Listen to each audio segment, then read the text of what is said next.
Welcome to Ecclesias Podcast. Oke teman-teman Youters, kembali lagi dengan kita bertiga. Aku, Steven, dan ada Ko Samuel. Halo semuanya, Youters sekalian. Minggu ini kan sudah di-spill nih teman-teman di minggu kemarin, bahwa temanya pada minggu kedua kali ini adalah apa, Steven? Sekali rusak tetap rusak. Oke, untuk mungkin teman-teman kepo nih, pada minggu ini kita bahas apa? Mungkin langsung ke pertanyaan pertama, Van. Silakan. Nah, sejak manusia jatuh dalam dosa itu, kan tiap manusia tidak bisa luput dari dosa keturunan. Nah, menurut Ko Samuel sendiri, dosa keturunan itu apa sih? Dan apakah ada kaitannya dengan keselamatan? Apakah kalau manusia sudah memiliki dosa keturunan, artinya keselamatan sudah tidak berlaku lagi? Oke, thank you Steven ya. Jadi dosa keturunan itu apa sih? Jadi dosa keturunan itu yang pasti bukan artinya kita itu mewarisi gen-gen dosa. Karena dosa itu bukanlah urusan biologis. Jadi nggak ada hubungannya tuh kalau orang tuanya pencuri, anaknya pasti jadi pencuri, belum tentu tuh ya. Karena tidak ada yang namanya warisan gen dosa. Nah kalau gitu dosa turunan tuh bicara apa? Nah ini bicara tentang status. Status itu berarti sesuatu hal yang melekat di dalam diri orang, meskipun itu tidak terlihat. Sama seperti saya sudah menikah nih, statusnya menikah. Cuman kan nggak kelihatan kan, kecuali kalian lihat cincin nikah saya, itu kan ya. Ya betul. Nah, tapi kalau enggak, misalnya saya nih lagi duduk nih ya, saya pegang tutup tangan saya nih. Kalian tahu enggak bahwa saya sudah menikah? Enggak. Tapi apakah kalau kalian enggak tahu berarti sekarang saya jomblo nih? Nah ini kan saya datang sendiri nih ya, nggak sama istri. Apakah berarti saya sekarang jomblo nih ya, saya sendiri nih ya, berarti boleh nih sekarang saya nikah lagi nih kan? Ya nggak juga kan. Jadi status itu sesuatu yang melekat, meskipun belum tentu kasat mata terlihat. Tetapi yang namanya status itu pasti mempengaruhi sesuatu. Oke, kalau saya sudah menikah, maka itu mempengaruhi apa? Mempengaruhi pilihan-pilihan saya. Sebelum saya menikah mungkin saya bisa tuh survei, lihat cewek-cewek mana nih yang saya suka gitu ya kan. Mulai seleksi, kalau biasa pakai teori pacaran ya begitu. Mulai seleksi, mulai lihat semuanya, mulai diseleksi sebagian. Tapi setelah menikah saya nggak bisa lagi seperti itu. Jadi status itu membuat saya harus mempunyai sebuah keputusan-keputusan tertentu yang berbeda kalau statusnya berbeda.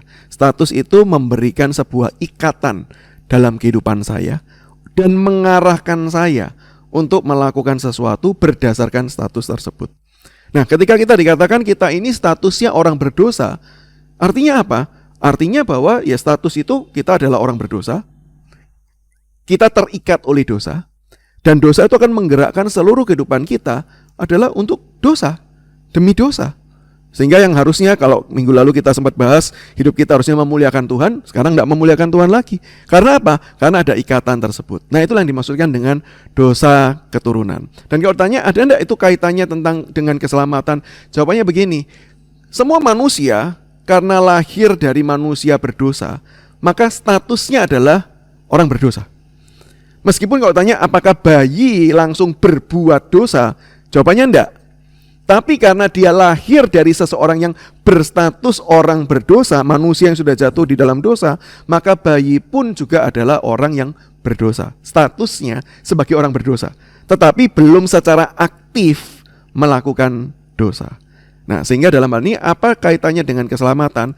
Kaitannya adalah begini, karena semua orang adalah orang berdosa, maka semua orang membutuhkan keselamatan. Nah, kaitannya cuma di situ tuh. Bukan berarti kalau kita ini dosa turunan berarti kita tidak mungkin selamat. Tidak ada hubungannya. Karena keselamatan itu diberikan oleh Allah, bukan upaya kita. Sehingga hubungannya apa antara dosa turunan dengan keselamatan? Karena kita semua adalah orang berdosa, sehingga setiap kita membutuhkan keselamatan. Oke, mantap kok. Oke, mungkin berkaitan dengan tema sebelumnya juga nih Ko. Apakah karena dosa keturunan bisa merusak gambar dan rupa Allah dalam pribadi manusiaku? Ya, jawabannya seperti yang tadi saya jelaskan ya, karena dosa turunan itu berbicara mengenai status. Status itu menghasilkan sebuah ikatan, dan ikatan itulah yang mengarahkan kita untuk senantiasa berbuat dosa. Maka dari situ kita tahu bahwa yang namanya dosa turunan itu berarti membuat kita tidak bisa hidup menyatakan gambar dan rupa Allah dengan utuh. Karena berarti apa? Dosa itu kan mengikat kita. Harusnya kita itu hidup bagi Tuhan, tapi karena kita terikat oleh dosa, kita hidup bagi dosa. Sehingga kita tidak lagi bisa menjadi gambar dan rupa Allah yang mencerminkan Allah sesungguhnya.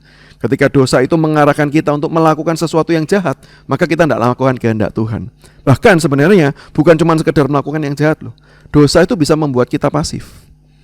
Jadi jangan pernah berpikir, sudahlah aku tidak mau berbuat apa-apalah supaya aku tidak usah berdosa. Nah sebenarnya kadang-kadang keputusan tidak berbuat apa-apa pun merupakan sebuah dosa. Ketika harusnya kita berbuat baik, tetapi kita tidak berbuat baik, itu sebenarnya adalah sebuah dosa. Nah sehingga dalam hal ini, dosa yang mengikat kita dan mengarahkan kita untuk terus-menerus melakukan dosa, itu membuat kita tidak lagi menjadi gambar dan rupa Allah, yang mencerminkan Allah dan hidup sebagaimana Allah inginkan. Nah, tadi kan sudah sempat dimention dikit soal yang orang yang aktif dalam pelayanan, tapi kehidupan di dunianya tidak kudus. Nah, gimana pendapat Ko Samuel soal orang yang memang aktif dalam pelayanan tapi secara sengaja juga dan secara sadar tidak menjaga kekudusan? Nah itu kalimat penekanan yang bagus tuh ya. Karena kalau kalimat penekanan dengan sadarnya dibuang, ya sebenarnya siapa sih kita yang tidak berdosa nih? Ya kan? Pasti Stephen, terus Theo, saya gitu kan ya. Pasti kita ini punya dosa lah. Cuman mungkin tidak ketahuan, mungkin sesuatu hal yang sifatnya lebih tersembunyi gitu kan. Sehingga kalau tanpa kata disengaja, saya kok percaya semua orang itu adalah orang yang bergumul dengan dosa-dosa tertentu. Sehingga kalau tanya, boleh tidak sih orang yang bergumul dengan dosa tertentu itu tetap pelayanan? Bagi saya jawabannya bisa iya dan tidak. Kenapa bisa iya dan tidak? Jawabannya adalah begini. Bisa iya karena pelayanan itu merupakan undangan Allah untuk kita hidup di dalam Dia, bagi Dia, sambil dimurnikan oleh Dia. Jangan lupa loh, pelayanan itu kadang-kadang memurnikan kita. Ada orang nih, yang sebelum pelayanan, dia jarang baca Alkitab. Tapi karena dia mau pelayanan dituntut tuh, harus baca Alkitab, harus punya kehidupan rohani yang baik. Dia jadi belajar Alkitab, belajar firman Tuhan, hidupnya diubahkan. Jadi sambil melayani, sambil sebenarnya kita tuh dimurnikan oleh Tuhan. Jadi kita perlu tahu bahwa setiap orang berdosa, boleh tidak pelayanan? Boleh, karena pelayanan itu undangan Tuhan untuk hidup dalam Tuhan, hidup bagi Tuhan, dan hidup dimurnikan oleh Tuhan. Tapi bisa jadi juga jawabannya enggak. Enggak karena apa? Kadang-kadang ada dosa-dosa tertentu yang memang kita itu harus bergumul secara serius. Dan kadang-kadang ada dosa-dosa tertentu yang nampak sangat kasat mata, sehingga orang tuh justru bukannya melihat Tuhan dalam hidup kita, jadi justru tersandung karena perilaku-perilaku kita tertentu. Sebagai contoh nih, yang ini saya ambil contoh kisah nyata, tapi memang tidak semua orang mengalami seperti itu. Seorang yang punya kecenderungan klepto, suka mencuri, itu kan dikatakan sebagai gangguan kejiwaan juga. Kalau tanya, apakah dia bersalah enggak ketika dia mencuri? Dia bersalah loh. Walaupun itu pengaruh psikologisnya cukup kuat, tapi tetap itu karena faktor dosa juga berpengaruh di dalamnya. Sehingga kalau tanya gini, boleh enggak orang klepto itu pelayanan? Jawaban saya cenderung tidak.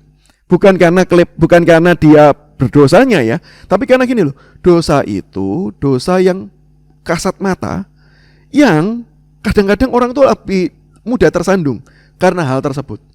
Bayangkan hari Sabtu klepto ketangkep, masuk ke sel, dibebasin jaminan, minggunya WL. Terus ada petugasnya yang jaga toko di sana. Bayangkan kira-kira petugasnya bilang apa? Ini pencuri kok di sini WL gitu loh. Bukannya memuliakan Tuhan kan? Nah, jadi dalam hal ini gimana? Saran saya gini, bukan orang itu dilarang pelayanan, tapi orang itu diarahkan untuk berobat, untuk ditolong terlebih dahulu sampai dia siap, dia bisa kembali dalam pelayanan. Nah itu jawaban untuk yang tadi ya, sifatnya ini semua kita nih orang berdosa. Tapi gimana dengan jawaban adalah orang-orang yang memang sengaja nih, dia sengaja. Bagi saya, kalau orang itu sengaja dan ada orang lain yang tahu bahwa dia sengaja hidup di dalam dosa, gitu ya, maka orang tersebut harus menegur orang ini. Dan kalau orang tersebut memang punya kewenangan, dia bisa untuk mengatakan kamu jangan pelayanan dulu. Karena kita tidak mungkin melayani Tuhan yang suci dengan kehidupan yang rusak. Apalagi ini bukan cuma kehidupan yang rusak loh, kehidupan yang kita rusak sendiri. Jelas jawabannya enggak. Sehingga dia perlu ditegur karena dosanya. Nah ini yang paling penting nih. Kadang-kadang orang cuma bilang gini, jangan, dia masih bergumul dengan dosa. Pertanyaan gini, pernah ditegur enggak? Kalau enggak pernah ditegur, jangan pernah loh kamu berkata bahwa urusanmu sudah beres dengan mencegah dia pelayanan. Loh, mencegah pelayanan orang yang hidupnya masih bergumul dengan dosa dengan sengaja, itu harus merupakan sebuah konsekuensi dari teguran yang sudah diberikan.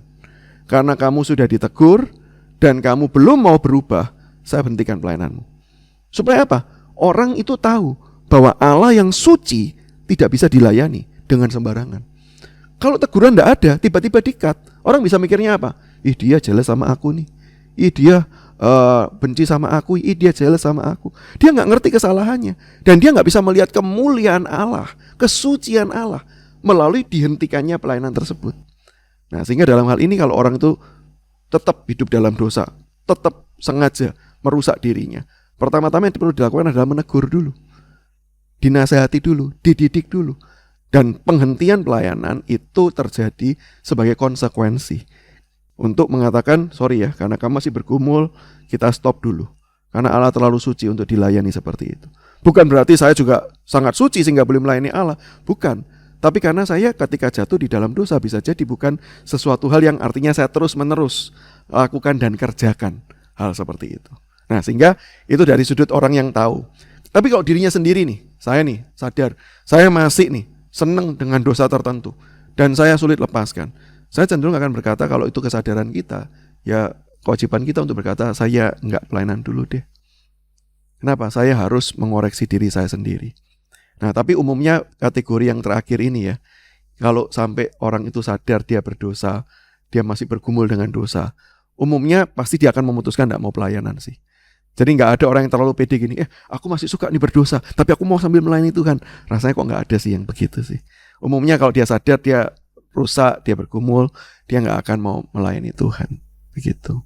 Oke, mantap kok. Oke, jadi untuk pertanyaan selanjutnya, kalau kita bertemu dengan orang yang punya sifat dasar atau bawaan udah dari kecil, temperamen atau suka marah-marah, gak suka berkata kasar lah atau apa, apakah orang tersebut masih bisa dikatakan memiliki gambar dan rupa Allah ya? Nah, ini sekalian testing ya. Ini kan kalian sudah ngikut nih ya minggu lalu ya. Nah, menurut kalian dulu nih. Oh, nih. Ini moderatornya dites ini ya. Menurut kalian nih jawabannya iya atau enggak nih? Gimana, Fen? Menurut kok gimana? Kok saling lempar-lempar ini. Kalau menurutku masih kok. Cuma yaitu yang digambarkan bukan sifat Allah, tapi ya mencerminkan yang rusak begitu. Betul. Nah, itu jawaban yang betul. Wah, tepuk tangan untuk moderatornya nih loh. Berarti moderator dengerin. Iya, betul. Nah, jadi yang tadi dikatakan benar bahwa kita tuh tetap adalah gambar dan rupa Allah. Dosa tidak pernah menjadikan kita makhluk yang lain, alien. Kita tetap adalah gambar dan rupa Allah, tetapi kita cacat menggambarkan Allah, tidak di dalam kemurnian yang seharusnya.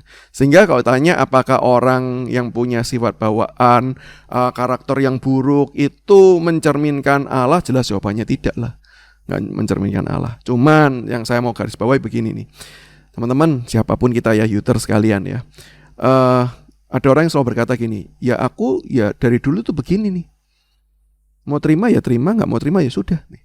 Nah, sebenarnya ini merupakan sebuah kalimat yang tidak tepat. Saya percaya bahwa di dalam Kristus, Dia itu menolong kita menjadikan ciptaan yang baru. Yang lama sudah yang berlalu, sesungguhnya yang baru sudah datang. Sehingga firman Tuhan itu mau memberikan kita keyakinan tidak ada satu orang pun yang tidak bisa diubah oleh Tuhan. Kita memberikan contoh bahkan di dalam gambaran yang sangat jelas. Orang yang dirasuk legion, ini bukan dianya yang rusak loh ya, tapi ada setan dan jumlahnya bukan cuma satu. Itu satu bala tentaranya setan semua kumpul di satu orang gitu ya. Ngerusaknya seperti apa sampai sudah ditolong demikian rupa, nggak ada yang bisa menolong. Tapi karena Kristus datang, legion itu pergi dan hidup orang tersebut dibaharui. Hal itu memberikan gambaran apa? Nggak ada satu orang pun yang nggak bisa ditolong oleh Tuhan. Sehingga dalam hal ini saya tetap yakin dan percaya, meskipun itu adalah sesuatu yang bawaan, artinya sudah mungkin puluhan tahun kita bergumul dengan hal tersebut ya, Tuhan tetap bisa kok menolong dan mengubahkan kita. Meskipun sekali lagi ya juga jangan jadi ekstrem yang lainnya, Tuhan, saya mau berubah, langsung sekarang berubah ya. Itu bukan orang, itu Power Rangers gitu ya. Nah, dari jawaban ini kelihatan nih zamannya zaman siapa ini. Jadi Tuhan bisa mengubah dan Tuhan akan terus-menerus mengubahkan kita semakin hari semakin serupa dengan Dia. Oke, mantap kok. Nah, masih bicara soal gambar yang rusak itu, kan gambar dan rupa Allah kita rusak karena dosa. Nah, dosa ini kan memang merusak banyak hal, mulai dari relasi kita dengan Allah, bahkan sampai gambar dan rupa kita dengan Allah. Nah, apakah sekali kita rusak, kita akan tetap rusak? Bagaimana cara kita kembali ke jalan Allah ketika kita telah rusak oleh dosa? Oke, jadi apakah kalau sekali rusak, kita tetap rusak? Ya tanpa penebusan Kristus, ya kita tetap rusak sih. Karena kan perbaikan quote and quote kalau boleh pakai kata itu ya, perbaikan itu kan terjadi bukan karena upaya kita. Seperti minggu lalu saya juga tekankan bahwa keselamatan itu datang dari Tuhan, pembaruan itu datang dari Tuhan. Sehingga ketika dikatakan bahwa tanpa Kristus, tanpa penebusan Kristus, ya kita tetap rusak. Nah, kita baru akan dikatakan menjadi ciptaan yang baru adalah kalau memang Kristus itu sudah mengampuni, menebus, menyelamatkan kita dan memeteraikan kita dengan karya Roh Kudus di dalam hati dan hidup setiap kita. Sehingga kalau pertanyaannya tanpa Kristus jelas jawabannya rusak nih. Cuman saya menduga maksudnya Stephen nih itu adalah apakah nggak mungkin nih kita ini diperbaiki ya. Misalnya ada orang nih, contoh ya, ada orang yang tinggal dalam keluarga yang toksik banget. Sehingga nggak heran perilakunya dia jadi toksik. Karena pengaruh lingkungan kan ya. Apakah nggak mungkin orang seperti ini kemudian berubah? Oh, jawabannya seperti yang tadi saya katakan, jelas bisa.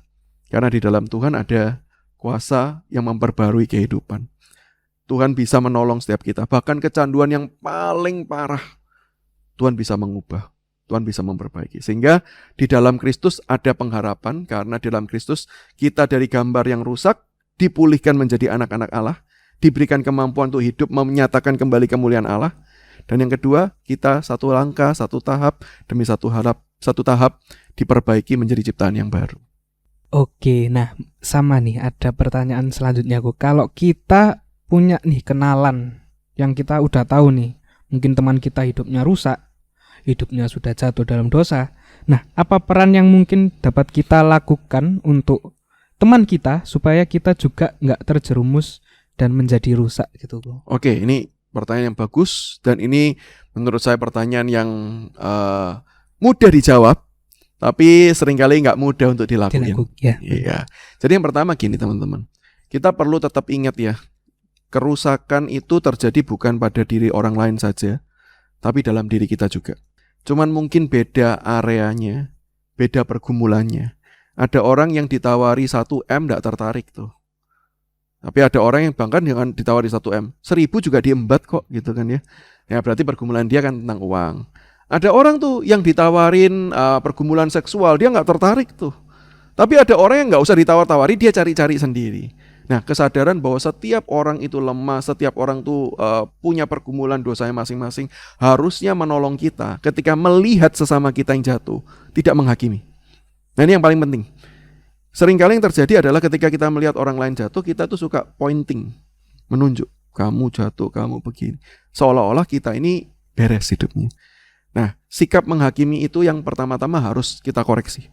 Sebelum langkah-langkah selanjutnya, kita harus berusaha, kita harus memohon belas kasihan Tuhan, berkata Tuhan ampuni saya. Dan tolong saya tidak menghakimi sesama saya. Karena pergumulan dia bukan pergumulan saya bukan pergumulan dia tuh. Kalau mau tunjuk-tunjukan, kita semua tunjuk-tunjukan nih. Cuman arahnya beda-beda aja, dosanya beda-beda aja. Jadi satu, kita harus tidak boleh menghakimi terlebih dahulu. Yang kedua, kalau memang kita sudah punya sikap tidak menghakimi, kita perlu memohon belas kasihan Tuhan untuk memberikan kasih dalam hati kita. Karena tahap selanjutnya itu hanyalah ekspresi dari kasih ini. Tanpa kasih, maka sebenarnya ya kita akan bukan cuma tidak bisa jadi teman baiknya dia, bukan cuma jadi teman perjalanan, kita justru jadi musuhnya dia. Kalau tanpa kasih, maka semuanya itu kemunafikan.